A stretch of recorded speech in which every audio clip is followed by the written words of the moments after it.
November 18th of 2012, 13-year-old Dylan Redwine got on a plane to go and visit his dad, Mark Redwine, for Thanksgiving in Bayfield, Colorado.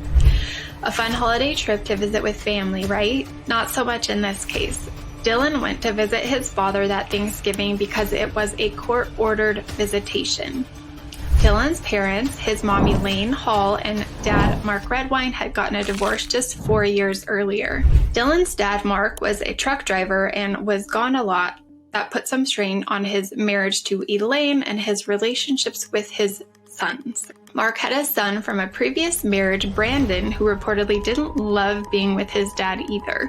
And so Elaine and Mark got married and they ended up having 2 sons together, Corey and Dylan.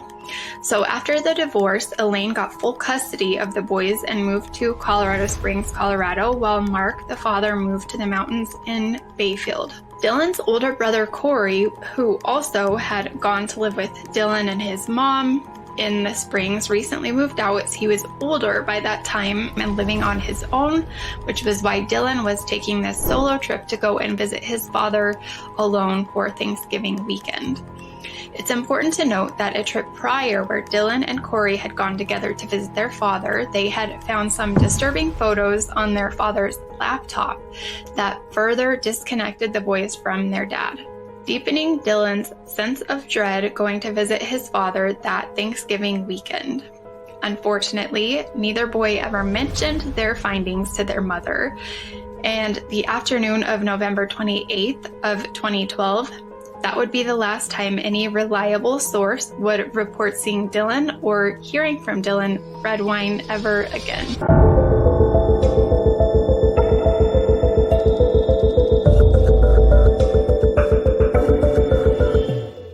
Hi guys, and welcome. If you're new here, my name is Sarah Janik, and you are watching Lost and Found the Missing. I'm a psychic medium and connect with those on the other side and have a pull towards those that have gone missing. Here we cover all types of missing persons cases, and I would love for you to follow along and hit the subscribe button to join us for more missing persons content. In today's case, we are talking about the tragic case of Dylan Redwine. So Dylan was born on February 6th of 1999. He was 13 years old at the time of his disappearance and reportedly loved playing baseball. He was in the little leagues.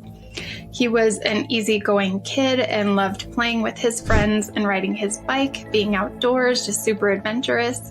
He was busy with school and sports and was particularly dreading his trip to Bayfield to be with his father that weekend. He also had no choice as Mark had court-ordered custody visits. He was already planning to have a sleepover with his friends that lived local to his dad's for the night that he actually got in on the 18th. However, his dad didn't like that idea and said no to Dylan's request to stay at his friend's house, but agreed to let him go and meet up with his friends the next morning on the 19th at 6:30 a.m. So Dylan actually felt better about having to go to his dad's. So Dylan's mom drops him off at the airport on November 18th of 2012. He boards his flight, then texts his mom, "I'm on the plane to Durango." His mom replies, "Oh good, you did so well, son.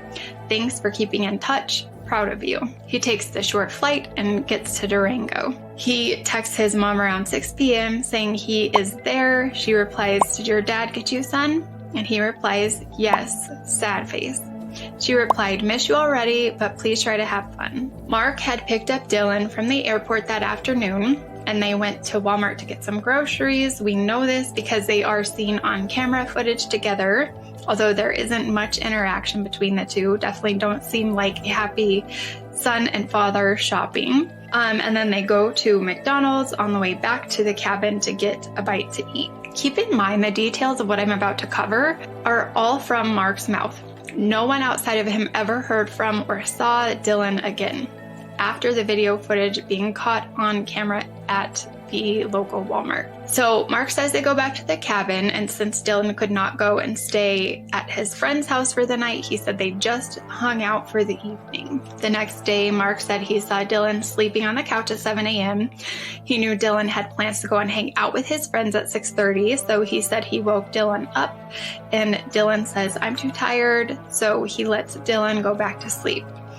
Mark says he left to do some errands and gets home around 11:30 a.m. He said he sees a cereal bowl on the table and Nickelodeon on the TV, but does not see Dylan's backpack, cell phone, or fishing pole. They are all gone, so he assumes Dylan has gone to meet up with his friends. No big deal. Mark says he takes a nap and wakes up around 1:30 p.m. He hasn't heard from Dylan at all, so he texts and calls him and gets no response. He is unable to get a hold of Dylan at all, so he goes to Dylan's friend's house, whom he is supposedly hanging out with, around 2:45 p.m. that afternoon. But they too have not heard from Dylan at all for the day. Two of the friends had tried texting Dylan all day without any response.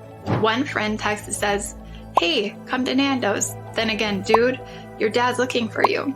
Then again, "Are you alright, dude?" Then, "Dude, you need to call somebody. Anybody, ASAP. We're all worried about you. Your mom called and she's worried, bro. Seriously, when you get this message, please call someone." Mark says he then goes to the police department and files a missing persons report. Mark texts Elaine and says, "Elaine, I was wondering if you have seen Dylan. I have been trying to reach him all afternoon." Elaine says, "I'm really worrying when I'm 7 hours away and get a message like this from you. I haven't heard from Dylan today. Where did you leave or last see him?" Mark says, "I went to town for errands and he was fine. I am just concerned and thought you may have heard from him." Elaine, "Was he at the Vallecito house? I'm concerned as well. Please let me know when you find him." Mark says, "Yes, at the lake, and I will." Elaine, "It's weird he would just up and leave. Does he have his phone?" Mark, "I agree, which is why I'm asking if you've heard from him. I assume he does, and why I have sent him texts and called. What I don't know is if he has a charger or if it's charged." Elaine, "I'm terribly freaked out that he is roaming around in the dark. I think we should call the police." Mark, "I don't want to freak you out as I'm sure he's fine, but don't think I'm not concerned. I just left the Bayfield Marshal's office and headed back to the house." Elaine, "Did you get into a fight with him or something? How long has he been missing?" Mark, "No, we talked and everything is fine. He's been gone several hours." Elaine, "Well, it's not fine. He's missing. Have you heard anything from Dylan? You said you called the marshal's office, but they said they have no record of you calling them." I called them. Mark, "No, and I'm extremely concerned at this point. I just left Tristan's house and they have not seen him. Waiting for the sheriff to call back, and I am doing all that I can, and I will let you know the moment I hear from him." Elaine, "He wouldn't just leave. He would have called me. I'm so suspect of you right now. How could he just disappear?" Mark, "It's just like you to blame me. Right now, the best thing for him is finding him. I just spoke with the deputy. His fishing pole is missing, and the deputy is on his way up. He asked that I search the property, which I will do now. I know this is difficult, but we gotta believe he is okay." Elaine, "When was the last time you talked to him?" Mark, "This morning." Elaine, "Are you looking for him? What are you doing to find him? You seem so nonchalant that our kid is missing. You talked to him on his cell phone this morning or when you left the house? Did you talk to him at all today on his cell phone?" And after that message, all of their responses from on Mark's end go silent, ignored. So Elaine and her other son, Corey, get in the car and make the 6-hour drive to the Bayfield Vallecito Lake area to search for Dylan themselves. They arrive around 1 a.m. and go to the police station and also search Mark's property without any sign of Dylan. During this search, Elaine, Corey, and the police were all searching for Dylan while Mark was at home in bed by 11 p.m. sleeping. The police confirm, based on video footage, that Dylan and Mark do go to Walmart and then McDonald's. They are able to confirm that. After that, there is no sign of Dylan anywhere from anyone. They also confirm that while Mark goes to his work on the 19th, like he says he is actually running errands, he also goes to his divorce lawyer's office, send off a child support check to Elaine, and goes to the payroll department at work. Mark tells everyone he thinks Dylan went fishing at a nearby lake or that he walked to a friend's house. but the house that Dylan supposedly walked to was 9 miles away. That's a long walk, even for an active sports playing 13-year-old. I don't know about you, but I don't know that my 13-year-olds would have walked that far. I completely would have been suspect of Mark at this point too. I don't know any 13-year-old that would walk 9 miles. So they brought out a huge search party. Drones, cadaver dogs, 2 search teams, and over 30 volunteers searched the San Juan Mountains, lakes, abandoned houses, buildings. Over 200 volunteers and law enforcement personnel with helicopters searched for Dylan in the forest and went door to door handing out flyers without any findings. The dogs actually pick up on his scent outside of Mark's house, but since they didn't have many things with Dylan's scent on them, it was hard to confirm if it was in fact Dylan. So Elaine took it upon herself to do some serious searching, and that she did. Making her own flyers, searching, making social media accounts, etc. She did it all. Elaine was also very suspicious of Mark. Remember that Mark said he went to the marshal's office and he didn't? She confirmed this through the actual marshal's office that he didn't report his son missing until after she made the official call. So why would he have told Elaine that? You also remember that Mark said he came home to Nickelodeon on the TV. Elaine said he hadn't watched Nickelodeon in years. She was upset and said, if you're going to lie about him, you might try and make up a lie that better fits him and something he would actually watch. Do you even know your son? Mark hadn't helped at all in searching for Dylan or posting anything online about it at all. By day 9, the police upgrade Dylan's situation from a possible runaway to missing and endangered. The police get a search warrant for Mark's home, and they actually find a few spots of blood on the carpet. Suspicious. Mark insists that this is from the year prior when Dylan had cut his hand on a broken cup. They took a piece of the area rug for further examination. They give Mark and Elaine both polygraph tests, which Mark fails the test. It's hard to do anything just based on a polygraph test. They need other evidence at this point. So months go on without any sign of Dylan. Elaine and Mark actually go on the Dr. Phil show, arguing back and forth, and their son Corey is actually present, talking about how physically and mentally and emotionally abusive he is to all of the boys as well as their mom. So Dr. Phil asks, why don't you help out with searching for your son? Mark completely ignores him, just as he did with Elaine asking why he falsely reported that he let the marshals know that his son was missing when he didn't. They actually offer a polygraph test to Mark. He initially agrees, but the more he finds out about the polygraph examiner and how he was highly trained and how he has helped solve many, many cases, Mark then refuses and says, it's stupid, people won't believe me if I pass or if I fail, no matter what, so I'm not going to do it. The polygraph examiner then says, I have never had anyone refuse a polygraph test that has nothing to hide.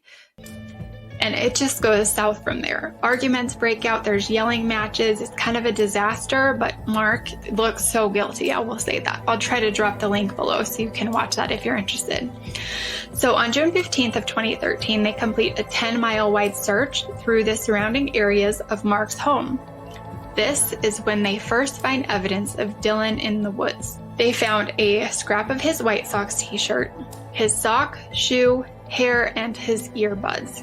They decide to extend the search of Dylan for 5 more days, and unfortunately, 2 days later, on June 27th, the police inform Elaine and Mark that they have found a black trash bag with human bones, all confirmed to be Dylan's remains, just 8 miles from Mark's home. Local people hold a candlelight vigil, which Mark also does not attend. Elaine states that in their 18 years of marriage, Mark was in fact quite violent. In August of 2015, the police make a statement that Mark is actually officially a person of interest. On November 1st of 2015, a biker comes across more human remains on a trail on Mountain Valley Road. It was a human skull, the only piece missing from the trash bag found the year prior. The skull also has a blunt force trauma to the back of the head. Medical examiners were trying to decide if this was due to an animal attack or if it was human. However, they come up with the fact that if it was an animal, there would have been more teeth marks or scrapes on the bones. There would be more damage. And it was very clear that Dylan's skull only suffered one blunt force trauma and had no other damage, so they rule it out as an animal attack. Mark says Dylan was probably kidnapped and murdered or wandered off into the woods and got shot by a hunter. Mark even made a video of how this could have happened to Dylan, getting shot by a hunter, and actually posted this to his Facebook page. He was the only one trying to prove all of these strange theories, while everyone else thought that it was Mark, the dad. After 5 long years, Mark was arrested in Washington, D.C. while at his trucking job. He had actually moved out of Colorado at that point and was booked due to second-degree murder of his son, as well as child abuse resulting in death. He was flown to Colorado for trial. August 15th of 2017, Mark pled not guilty to all charges despite all of the evidence. This trial was rescheduled 10 times and did not take place until 2021. And this is when everything came out. He was charged with killing Dylan in his living room, as they found blood on the couch, on the coffee table, the floor, the rug, and the dogs detected a scent in the back of Mark's truck, on his clothes, and in the living room. He then took Dylan and spread him throughout the forest, which he was spotted by a local close to the area where Dylan was later found, just days after Dylan had gone missing. So they spotted Mark in that location. Corey, the brother, then came forward with what they believed the motive to be. Why? The year prior to when Dylan went missing, the boys were on a road trip with their dad. In the back of the truck, they were riding with Mark on his laptop. They happened to be taking photos and came across his photo gallery while taking pictures and found some disturbing photos of their dad. In these photos, the boys saw their dad dressed in a red bra, a blue lace top, red lipstick, and blue eyeshadow. Not life-shattering if that's all they found, but it gets worse. How you see your dad dressing if you're not aware, but that's not it. They then see their dad, as they keep scrolling through these photos, wearing an adult diaper full of feces, which the pictures went on to show Mark later eating and licking the feces from the diaper. The boys put the laptop away until they got home, notably shocked and traumatized by what they saw their father doing. They then got back to Mark's house and went to the bathroom and took photos of the photos on the laptop. They didn't tell a single soul about what they saw that day, but it's believed that because Corey and Dylan, they held on to this, he got upset having to go spend time with his dad when he did not want to.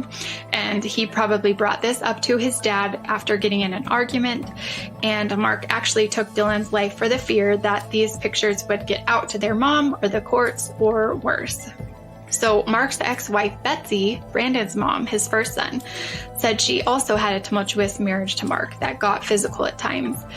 He also told her that one time when they were out camping, Mark said, "If I ever killed someone, I would just dump the body in the woods. No one would ever know, they wouldn't be able to find anything."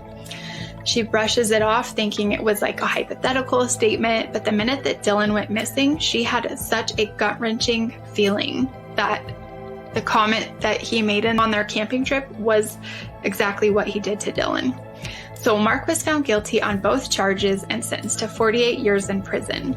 Given that Mark was 56 years old at the time of his sentence, this will hopefully be life in prison for him. It's pretty crazy to think that someone would do something like that to their own child, trying to prevent these pictures from getting out.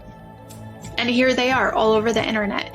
I'm not going to share them here. If you feel interested, you can go look them up. It's absolutely disgusting. I can see why he would be worried about them getting out, but what a huge price to pay. Dylan's loss of life for these pictures getting out and ruining your reputation. Just such a huge loss of life. Hopefully he's haunted forever by what he did to his son. Elaine never gave up on her son trying to get answers. It's Important to note that there are over 1,500 cold cases in Colorado currently. My advice to you is keep going. You never know when you may get an answer or a piece to your puzzle of your missing loved ones. Dylan went missing from his father's house and was found approximately 8 miles away, just off of Middle Mountain Road.